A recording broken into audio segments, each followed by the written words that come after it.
শয়তান আল্লাহকে চ্যালেঞ্জ দিয়েছিল, আল্লাহ আপনি তো জান্নাতে ঢোকাতে পারবেন না, এতগুলো জান্নাত কেন বানালেন? জাহান্নাম আরো বেশি হলে ভালো হতো।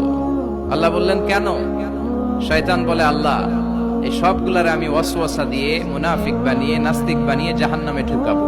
আমি চ্যালেঞ্জ দিলাম, ডান দিক থেকে ধোকা দেব, বা থেকে, সামনে থেকে, পেছন থেকে, নিচ থেকে, রগের শিরা উপশিরায় ঢুকে, মাজরার দাম যেখান দিয়ে রক্ত চলাচল করে ওখানে ঢুকেও আমি ধোকা দেব।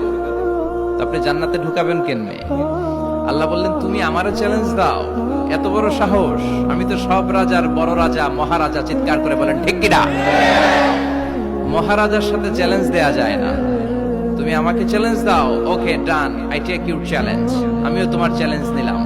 তুমি আজীবন ধোকা দিবা, আজীবন তুমি গুমরা করবা, বেনামাজি বানাবা, জালিম বানাবা।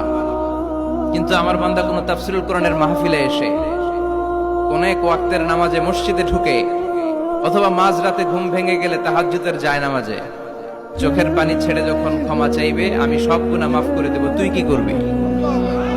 চিৎকার করে পড়েন আল্লাহু আকবার।